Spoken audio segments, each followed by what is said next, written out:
Data transforms our values.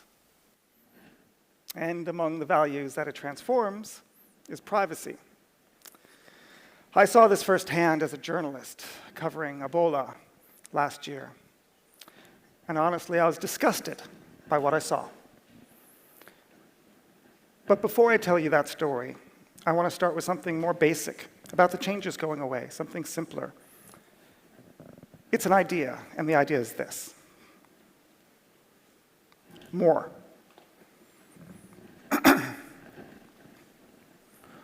More. Sometimes more isn't just more. Sometimes more is new. Sometimes more is better. And sometimes more is different. Okay.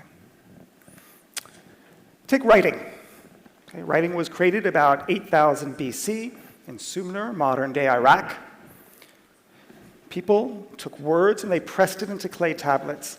And so we had written communications. Later we had scrolls, and later still we had books, and then eventually we created the printing press. And you can just imagine that around 1440, not too far from here, at the dawn of the printing press, there was some guy who looked at it and said, printing? Come on, are you kidding me? There's nothing special there. Right? All it is more. Right? We had books before the printing press, drawn by hand by scribes. We have books now. Sure, we can produce them faster. They're less expensive. There's nothing special. All it is more. And of course, the person would be very wrong. Right? The printing press created mass literacy. It undermined the power of the church. It undermined the authority of monarchies. It gave birth to the scientific method, to the Renaissance, to the Enlightenment. More wasn't just more. More was new. More was better. And more was different. And now the nature of the book is changing again.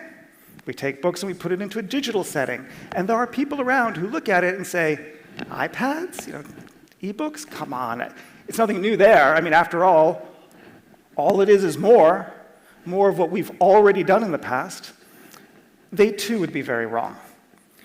Something interesting happens when you take the idea of a book and you put it into a digital format.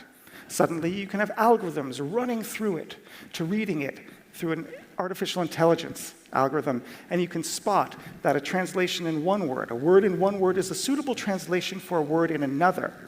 And in fact, that is how computer translation works, through the digitization of books. When you have every single book ever published in mankind instantly available, other things change as well. But even more interesting than that, not only are you reading the device, now the device can read you. It will know if you're reading and you're reading at a slower pace, and therefore maybe not absorbing the material and learning as much. A very useful application if what you're reading is a school textbook. So education is going to be totally transformed, and other things will be transformed as well. Again, more isn't just more is new, more is different, and more is better.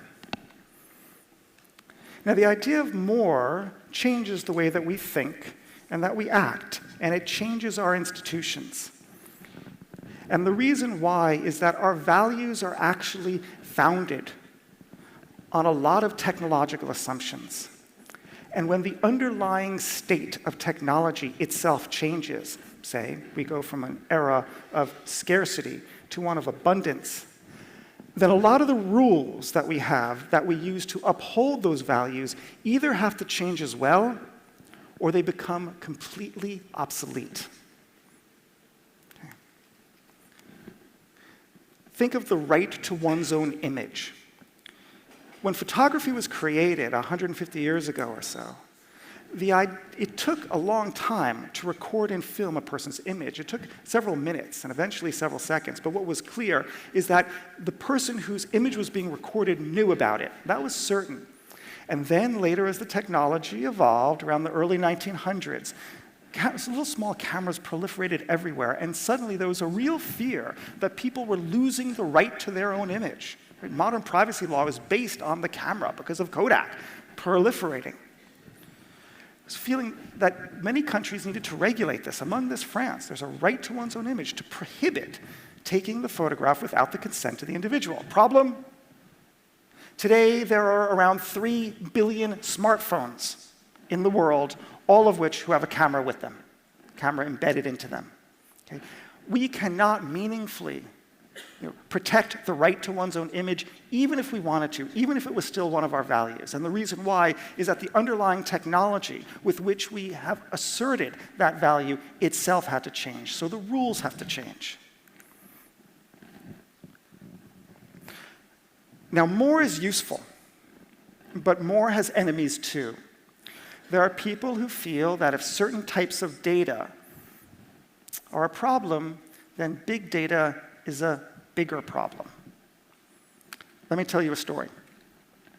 It's a story of a bacteria, and the bacteria is called Clostridium difficile. Okay. It's known by you and me as hospital infections, but the Latin name should give you a hint that this is a really nasty disease to treat. The medical industry spends billions of dollars a year trying to staunch C. difficile when it crops up. Okay. In the West alone, 4 million people get it, and over 100,000 people die from it every year. Bad disease to have. Okay. Now, the good news is that researchers at MIT have come up with a novel way, published last year, of addressing it, being able to predict who is likely to get C. difficile. They've taken all the data they can, every single piece of data about every single patient from several hospitals for an entire year, run it through an algorithm, and identified the traits that best predict C. difficile so that they can treat it early. In the past, the method that was used was to look at around 10 different variables. Now the researchers used 11,000 variables. And it worked really well, extremely well, far better than the previous method. Problem? It needs to use all of the data. Sure, we could anonymize the patient names. That's fine, right? But it still needs to use all of the real, actual, raw data that still can be personally identifiable. So it's things like age, ethnicity, disease, medical history, treatment, the room the treatment was in, who else was in the room with you at the time, every single doctor, every single nurse who saw you. The best signal, or among the best signals, that a patient is going to come down with C. difficile, their postal code. So already you can see the magnitude of the problem, right? Privacy law actively obstructs the use of this technology. The use of this data can't be used. Right? This is research that is still just research. It's not being implemented in hospitals. So what's happening here is that people's privacy interest, a legitimate interest, is actually leading to suffering where there need not be suffering. And it's leading to deaths, around 100,000 deaths a year, directly attributable to C. difficile, where there need not be death. And it's not like there was anyone who weighed the evidence, saw the advantages and the disadvantages, and concluded that it is worth protecting privacy and allowing people to die. No one actively made that decision, but that is the effect of the rules in place as they are today. And we can appreciate why medical science doesn't use the data in this way. Because 10 years ago, they couldn't. The technology didn't exist to allow it. 10 years ago, the idea of medicine using data was closer to clay tablets than it is to the printing press. But today, the technology does exist, and we would be a really idiotic society if we did not use the data in this way. So we need to rethink our assumptions, rethink our values, and rethink our laws. The data is only useful when it is used. It is like energy. In terms of energy, we think of the difference of stored and potential energy and kinetic energy. Stored potential energy is energy that has not yet been released. It's still not activated. And kinetic energy is energy that has been released. It's not dormant, it's actually doing something. Or you can think of it as a field and crops. Either that field can yield fruit, or it can lie fallow. And it would be wasted if it was lying fallow. But there is a more muscular point to make. The data is an asset. The data is like a currency. And there is a parallel with the banking system. In banking, we're taking a resource, we're taking capital that could be held privately, and we're putting it into a system. And by putting it into a system, loans can be made. And so value can be derived from it by the larger society, a bridge, a building. Okay? If we stuffed it under the mattress, we lose that potential value from that resource. Likewise with data. We can take the data and put it into the system so it can be used. But like banking, the point about putting it into the system and rather than stuffing it under the mattress is that there is a multiplier effect. A single dollar that goes into the banking system loops around maybe 10 times, increasing the value of the money supply. And so too with data. If we can take this data and unlock it from the spreadsheets, unlock it from where it's been imprisoned in databases, and put it into the service of humanity, we can do great things. Now, one of the most interesting forms of data, one of the most valuable forms, is mobile phone records. Okay? It's the call detail records of who called when, who called whom, when, and for how long. And alongside that is geolocation data. It's where someone made a phone call, and because we look at it over time, where they've moved, so we can see mobility patterns as well. Typically, this data is used for network maintenance and for billing. It's not the contents of the call, it's only information around the call. Now, the term for this is also known as metadata. And we all know what that term means. That's the phrase that we've learned since the Snowden disclosures 2 years ago. It's how surveillance agencies can track people. And around the world, lots of governments are talking about how they can restrain the intelligence agencies and their use of metadata. Okay. But here, the metadata can be very valuable and can be very useful. In particular, metadata is very helpful when it's put towards the service of humanitarian crises. Just last April in Nepal, researchers at the Swedish nonprofit called Flowminder was able to take the data from a mobile phone operator in Nepal and identify where people were going. The middle of the crisis, of course, people are going to be flooding into Kathmandu, the capital, to help with the relief efforts, and people are going to be leaving, and more people are going to be leaving, and they can see that. They can identify trends that would be otherwise impossible to know.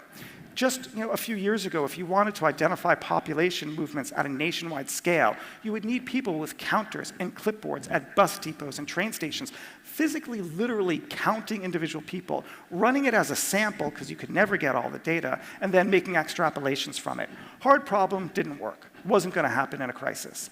Now, with the data, you can actually identify trends in the information. More data allowed you to do better things and new things. And we use this form of data in lots of other contexts as well. In Africa, it's been used to track malaria in Kenya and in Namibia. In Mexico in 2009, it was used to study population movements during the swine flu epidemic that was scourged in Mexico City. But the problem is this. In those studies, the data was used retrospectively. It wasn't real-time data to track a real-time problem. It was old data to actually analyze it post-facto. Okay. And in the case of Nepal, it was only one operator. It wasn't all of the operators. So the data was not as good as it could have been, and the finding wasn't as strong as it could have been as if you had used all of the data. The reason why is that this data resists in a sort of legal gray area. The operators don't feel that they have the authority to release it. And we don't have a lot of practice at doing this. So the data is locked up, and the potential value from it is wasted. Now, all of this matters to me because of Ebola. A year and a half ago, at the outset of the crisis, everybody in the industry who knows about this stuff was aware that one of the strongest and best resources we had to track the disease and identify where it is and where it's likely to go so we can target our interventions was the mobile phone records. So it was just really a no-brainer that we were going to have the epidemiologists and the NGOs who had used it in the past under legal authority because they had gotten the contracts right and shown that they were good stewards of this information, that they were going to use it. Amazingly, it wasn't used. This resource lied stuck in the operators' databases. It wasn't offered up real time so that we could try to staunch the disease that was spreading in real time in the exponential rates that diseases spread. And so the crisis was just worsening and worsening. If we had the data, we would be able to target our efforts more effectively to staunch the disease, to identify what network hubs people were using, where they were staying overnight, where they were headed in the future, so that we could actually identify what we need to do before the crisis spreads to different areas. And it is the shame of the world that this data was not used. Operators, the telephone operators, didn't perceive it was in their interest. For them, unless they can make money doing something, they tend not to do it. It's just not a priority. And at the same time, they felt that if they did this and people worried about privacy, they'd lose market share. Telecom operators don't look there. Sadly, in lots of parts of Africa, the telecom operator is just a cesspool of political patronage.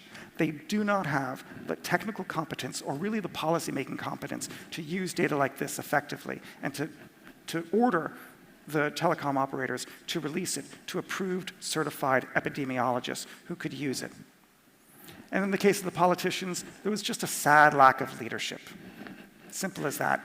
Not for lack of trying. The United Nations held private roundtables and conferences in the heat of the crisis to release this information. But think about it. The United Nations is a talking shop.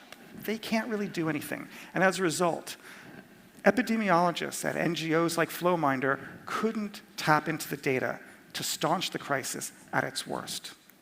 They were working partially blindfolded.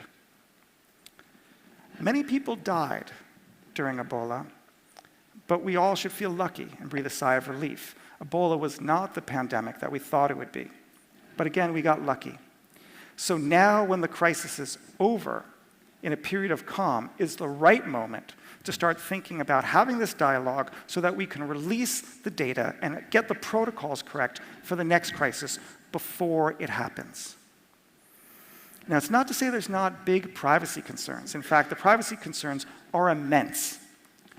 In the case of individual privacy, the data is anonymized and aggregated. Anonymized means that you can't identify any single individual in it, and aggregated means that you're talking about clumps of people, 10,000 people here, 15,000 people there.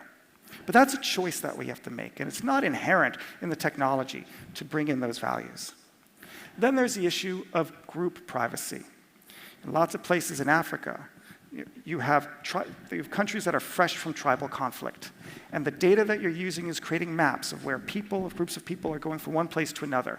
So this information is extremely sensitive. And then even more scarier still is something like algorithmic privacy. It would be trivial to run an algorithm through the network that simply identifies the statistical pattern of a cough. And maybe you'd make a rule that says that if you hear 3 coughs within 30 seconds, you presume that the person is sick. And now you know who is sick and where they are. Many of you probably think that this is evil. I share your unease. But let's remember, what if knowing this prevented tens of millions of deaths? And maybe if knowing this, we could actually save that person because we could treat him. What is clear is that society needs to have a debate about this, and the debate needs to happen now.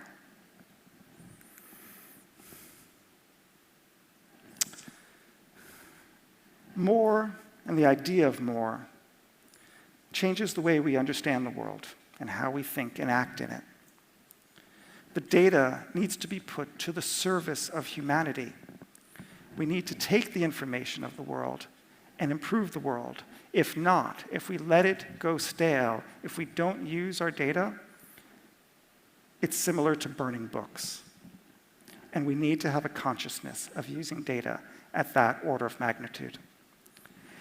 If the privacy interests of an individual is seen as greater than the sanctity of human life, we really need to rethink why we have such values in the first place. The idea of humanism was created in the Middle Ages when scholars try to divine, in fact, they try to derive reasons for rapport and respect for others based on the tangible act of living, of the world around them, not on religious dogma. I see a new humanism being created. A new humanism that's based on information, based on data, that shows the interrelationships and the interdependencies among all of us.